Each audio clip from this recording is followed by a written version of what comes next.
Mula sa Far East Broadcasting Company, Philippines, narito ang isang programang tatalakay sa iba't ibang kaisipan ugnay sa ating kultura at mga kaganapan na ang magbigay ng liwanag sa usapin ng wastong katuruan at kaugalian.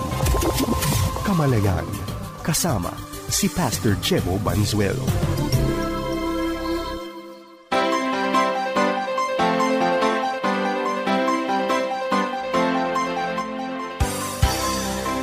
Isang mapagpala at mabiyayang araw mga kapatid. Ito po si Pastor Jebo Banzuelo at kayo po ay nakikinig sa programang Kamalayan. Ang programang Kamalayan po ay napapakinggan sa FEBC Radio TV, napapanood sa Facebook Live at YouTube channel ng 702 DZAS FEBC Radio TV, gayon din sa Channel 185 sa GCTV tuwing linggo alas 7 hanggang alas 7:30 ng umaga. Salamat din sa Panginoon sa ating mga partner stations. Tayo po ay napapakinggan gamit po ang 702 DZAS, ang 1143 DZMR, ang DYVS at syempre ang DXKI FEBC na siya namang mapapakinggan kung kayo po ay nasa Coronadal, South Cotabato. Ang atin pong episode sa pagkakataong ito ay ang Friday episode o bahagi siya ng serye na ating binubuo at nagtatapos tuwing Biyernes. Yan po ay mapapakinggan gamit ang radyo. At pinag-uusapan po natin yung pong tungkol sa godly influence. At sabi nga po natin sa ating pag-aaral, sa panimulang aralin, whether we like it or not, ang buhay po natin ay may epekto sa iba, may influensya sa iba. At ang masakla po nito, whether aware tayo o hindi, whether ito po ay kilalanin natin o hindi, hindi natin maiaalis na yung epekto ng buhay natin para sa iba ay mananatili kahit tayo mismo wala na. Kaya nga ho, sa halip na maging passive, dapat maging intentional tayo. Sabi nga ng isang wise man, sabi po niya, we will either be known for our excuses, negligences, or our intentionality. Maaari daw tayong kilalanin sa ating mga dahilan dahil may mga tao po na ang dami-daming dahilan, di ba? Hindi ko magagawa yan kasi ganito, kasi ganyan, hindi pwede kasi ganito, kasi ganyan, o sila kasi kaya ganito, ganyan. So ang daming excuses. Pero mahalagang makita at ating maunawaan mga kapatid na bilang isang mananampalataya, hindi tayo dapat gumawa ng mga excuses. Sa halip ay makita natin ang ating responsibility. Kagaya po ng sinabi sa Bible na tayo po ay maging asin at ilaw ng sanlibutan. So, sinasabi ng Bible, dapat gawin natin yung responsibility na yon. Paminsan din, tayo po ay nakikilala sa ating mga tinatawag na negligence o yung ating pagpapabaya. Di ba nakakalungkot yung merong henerasyon na maliligaw ng landas at ang dahilan ng pagkakaligaw ay dahil wala tayong ginawa upang sila po ay gabayan. Or, we will be known for our intentionality. At sa ating pag-aaral, ating pong tinitingnan itong buhay ni Josiah. Very important po ang kanyang naging role sa Old Testament dahil siya po ay apo ng isang hari na sumuway sa Panginoon. Siya po ay anak ng isang hari na sumuway sa Panginoon. At nung siya po ay lumalaki, and take note, siya po ay naging hari at the age of 8. 8 years old pa lang, hari na. So, ibig sabihin, noong mga panahong iyon, maraming pwedeng idahilan. Maraming pwedeng sabihin na nating posibilidad kung bakit hindi niya gagawin yung tama. It would be more convenient to go with the trend. Di ba? Kung ipagpapatuloy lang niya yung mga nasimula ng nauna sa kanya, kadalasan po mas madali iyon kahit na mali. O kaya may mga pagkakataon po na makiayon ka na lang sa matagal ng ginagawa para hindi ka na mahirapan. Pero nakita po natin na ang kanyang desire is to honor the Lord. At dahil po sa kanyang desire na yon, nagkaroon ng mga reforms sa kanyang bansa na pinamumunuan at ang kanyang buhay ay naging napakabuting impluensya. Ang sabi nga ng Bible tungkol sa kanya, let me read 3 verses from 2 Kings. Yung una po ay verse 1 and 2 ng 2 Kings chapter 22 at yung sumunod po ay 2 Kings chapter 23 verse 25. Ang sabi ho ng mga talata, Josiah was 8 years old when he became king, and he reigned in Jerusalem 31 years. His mother was Jedidah, the daughter of Adaiah from Boscat. He did what was pleasing in the Lord's sight and followed the example of his ancestor David. He did not turn away from doing what is right. And then sa chapter 23 verse 25, never before had there been a king like Josiah who turned to the Lord with all his heart and soul and strength, obeying all the laws of Moses, and there has never been a king like him since. Ang ganda, no? Kasi pag tiningnan natin ang talatang ito, tumatalakay ito sa buhay ng isang tao na lumikha ng napakalaking pagbabago sa kanyang mundong ginagalawan. Siya po ay naging instrumento ng Panginoon sa pagbabagong iyon at napakahalagang makita mga kapatid kung paanong siya po ay ginamit ng Diyos para po sa pagbabago sa kanyang lipunan. Kaya nga tayo din bilang mga mananampalataya, first of all, we have to acknowledge our responsibility.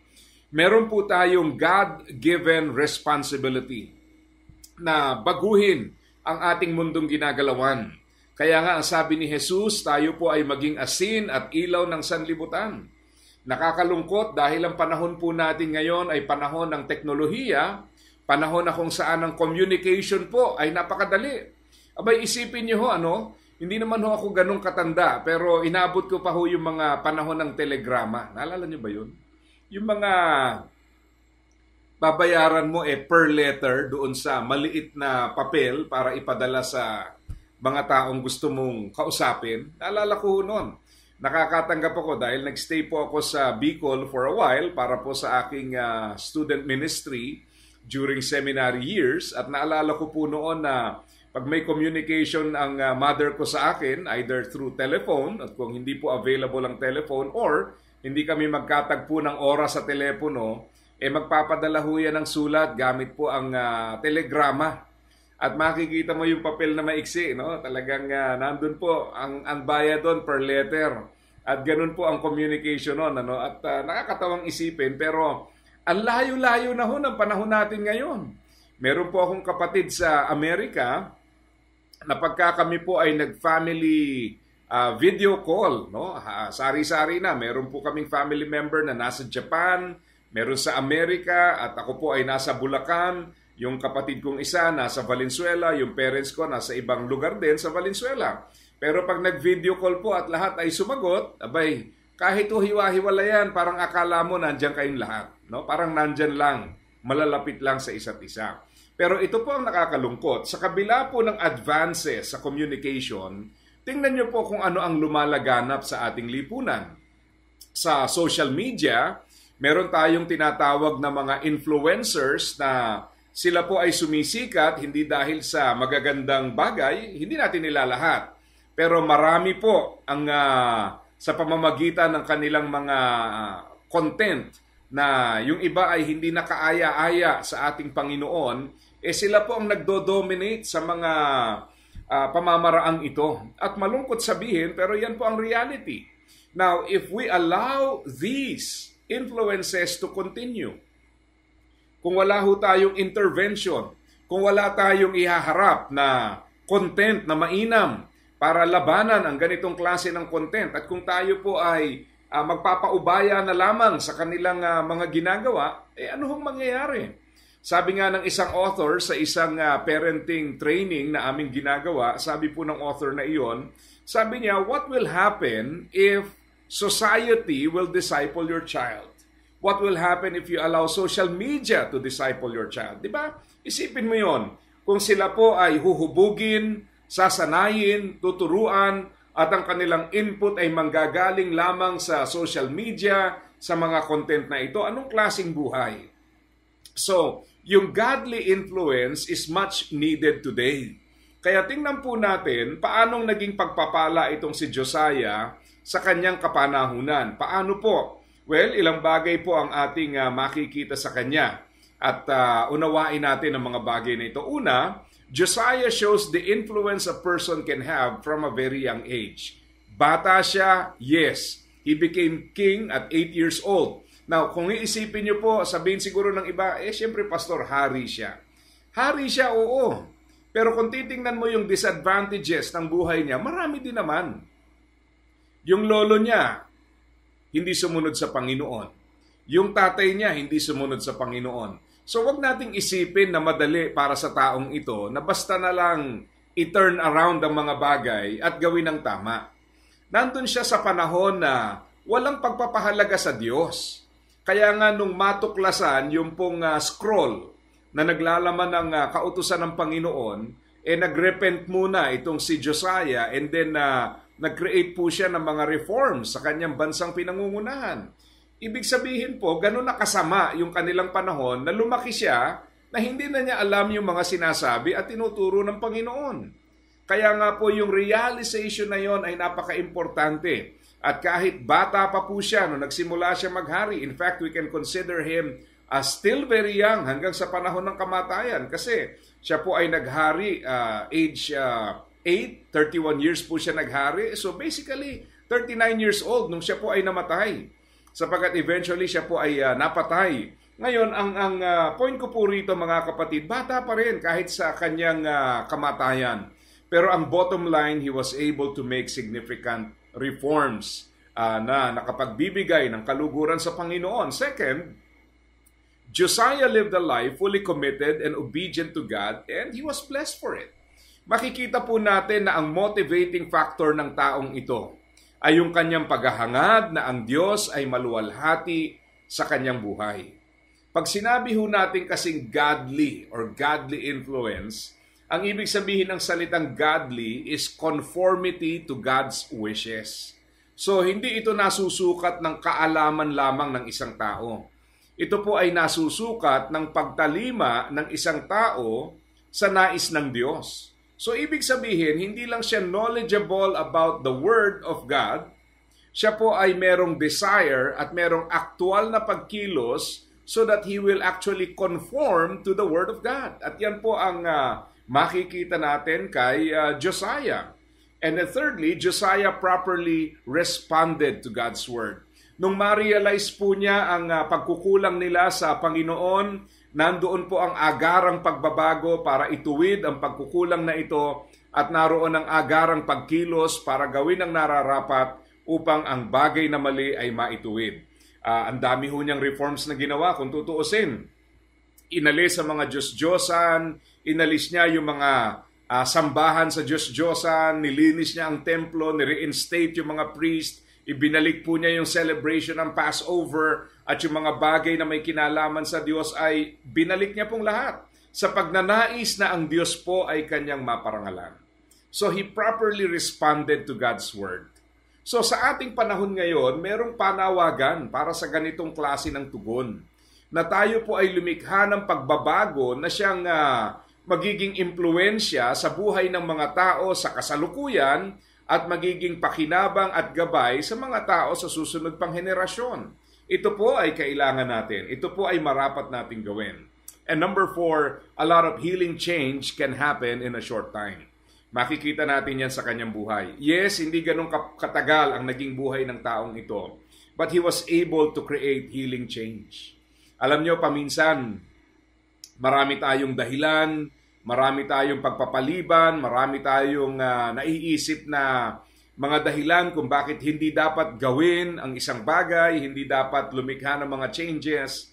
But again, let us be reminded that if we are intentional, a lot of good can happen. Especially pag ang ginagawa po natin ay ayon sa kalooban ng ating Panginoon. So ang dami niyang disadvantage, 3 ang babanggitin ko. Una, yung ungodly heritage. Kaya kung sinasabit, iniisip nyo, ganito na kasi yung kinagis na namin. Ganito na kasi yung inabutan namin. Ganito na kami noon pa. Huwag nyong iisipin na dahil matagal na kayong ganon, hindi na kayo mababago. Ganyan po ang nangyari kay Josiah. Pero tandaan nyo, he had a choice. Meron siyang choice at ikaw ay meron ka ring choice. Meron tayong choice and we can make a difference. Secondly, yung kanyang young age. At the age of 8, can you imagine? 8. Sa church, naalala ko, nung naghahanap ako ng bata na 8 years old, just to illustrate itong edad nitong si Josiah, nasa Sunday school. Nakahiwalay po para may sariling junior worship po ang mga bata. So can you imagine na at the age of 8, nasaan ang mga bata? Di ba? Pero ito, ngayon lalo na siguro ngayon, pag sinabi nating 8 years old, baka ho naglalaro ng mga kung ano-anong online apps, baka nasa lansangan, hindi man lahat, no? Pero marami po ay possibly ganyan ang kaabalahan. But Josiah, he's different. Of course, iba yung time nila sa time natin ngayon, but he's different. At a very young age, he was able to make the right decisions. And then yung pangatlong challenge po sa kanya is the idolatry of his time. Hindi ho madaling gamutin ito. Hindi madaling kaharapin ito. Kahit sabihin mo pang hari siya. Alam po natin yan. Sa ating bansa po, may demokrasya tayo. At alam natin na wala naman yatang presidente na naging presidente na walang basher, di ba?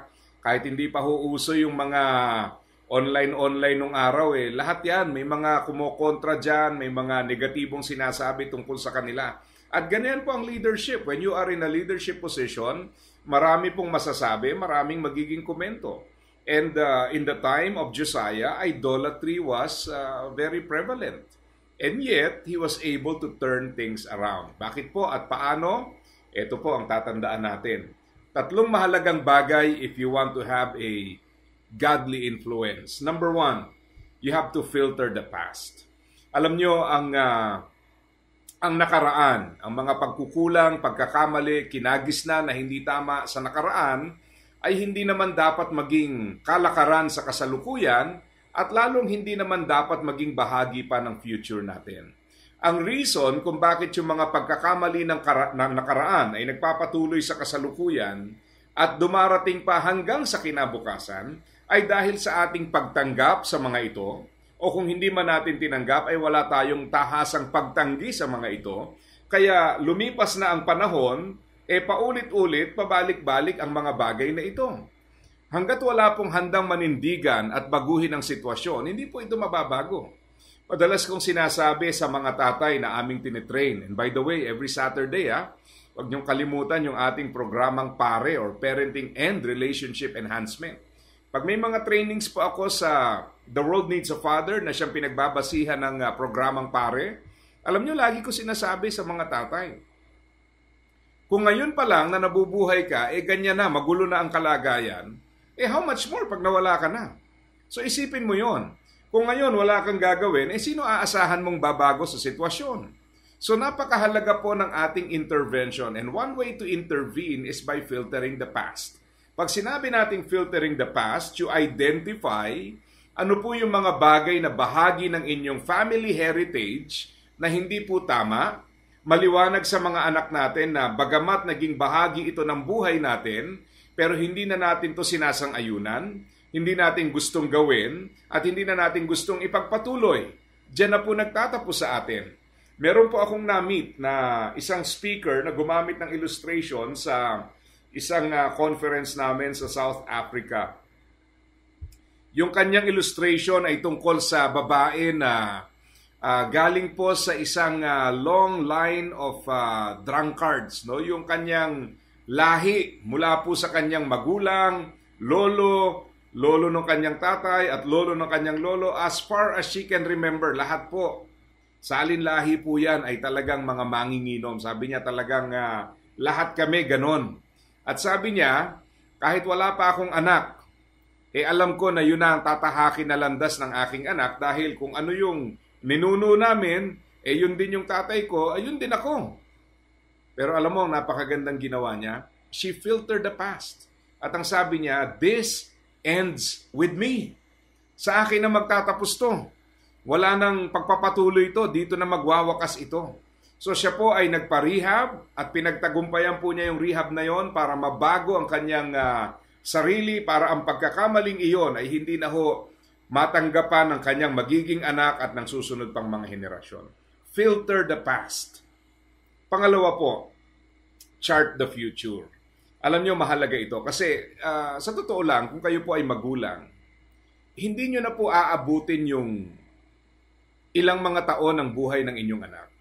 Yung amin pong bunso ay 4 years old. At pag binibilang-bilang ko po ang panahon, hindi ko na ho aabutin yung malaking bahagi ng kanyang buhay. Maaari pong tumagal pa ako sa biyaya ng Panginoon, pero palagay ko ho, kung magiging parehas ang lifespan namin, malaking portion ng kanyang adult life, wala na ho ako doon. And the same can be said sa mga parents. No? Hindi po sa lahat ng panahon ay nariyan pa tayo sa buhay ng ating mga anak. Hindi naman tayo nagmamadali, pero yan po ang reality ng buhay. Pero ito po, ito ang dahilan kung bakit kailangan nating ipakita yung tamang landas sa kanila. We have to chart the future. Ibig sabihin po nito, maging maliwanag sa kanila ang direksyon ng kanilang lakbayin. Nangangahulugan po ito na ituturo natin sa kanila ang tamang direksyon, tamang values, para kahit wala na po tayo, they will continue in that beneficial mission. Sila po ay magpapatuloy sa landasing iyon at sila po ay mananatili sa landasing iyon. Kung ano man po maging buhay nila later on, sa totoo lang, hindi naman natin kontrolado lahat. But we can influence them. And one way to influence them is by charting the future. Yung bang maituro mo yung, ito ang ating tatahakin. Ito ang dapat nyong pahalagahan. Ito ang dapat nyong gawin. Ito ang punteriya ng ating buhay. Ito ang direksyon na dapat nating tahakin sa ating buhay. And how many of us parents actually do that? Di ba? Minsan po, sabi nga ng author na si Andy Stanley, it is not your ambition but your direction that will determine your destination. So kahit ambition mo na lumaki yung anak mo na may pagkakilala sa Panginoon, kung wala ka namang direksyong ginagawa para ipakita yan sa kanila, hindi po mangyayari yan. Because it is not your ambition but your direction that will determine your destination. Kaya malaking hamon po ito, mga kapatid. Napakalaki. Kaya ang challenge po sa atin, 1 is filter the past, number 2 is chart the future, and number 3, change the present. Alam nyo, ito ang isang malaking labanan, yung present. Ano yung gagawin mo ngayon? Minsan kasi dito rin nakikita yung ating excuses, negligence, or yung ating intentionality. So mahalaga po na baguhin natin ang kasalukuyan by making the right choices. Baguhin natin. Kung meron po tayo nakikitang pagkakamali, ilagay natin sa tama. Dahil kung ikaw na nakakita niyan ngayon ay hindi mo babaguhin at aaksyonan yan, isipin mo mas mahirap yan sa susunod na henerasyon. Naalala ko nung kami po ay nasa pagpipiloto pa at isa po sa aming topic na pinag-aaralan yung pong navigation. At alam nyo ba na pagka ang eroplano po ay nag-deviate sa kanyang path, kasi hindi katulad yan sa sasakyang panglupa na may kalsada eh. So meron kang imaginary line na sinusunod. Yan po yung bearing mo. Ngayon, halimbawa nag-deviate ka dyan, dapat agad-agad ma-correct mo yon. Kasi pag pinahintulutan mong magpatuloy, yung maling landas na yon, eventually, palaki ng palaki ho yun. So habang lumalayo, lumalaki yun. At pagka ho tumatagal na at nasa maling direksyon ka, mas malaking correction ang kailangan. So ganun din ang totoo sa buhay natin. If we do not make the necessary changes, lalaki at lalaki ang mga problemang ito. Lilikha at lilikha ito ng mga problema para po sa susunod na henerasyon. So filter the past, chart the future, change the present. Let me read for you yung 2 Kings 23:25. Ang sabi po ng Bible about Josiah, never before had there been a king like Josiah, who turned to the Lord with all his heart and soul and strength, obeying all the laws of Moses, and there has never been a king like him since. Sana po maging Josiah tayo ng ating kapanahunan. We will make the necessary changes, not only for the benefit of this generation, but also for the benefit of the next generation. Dito po pansamantalang nagtatapos ang ating pag-aaral.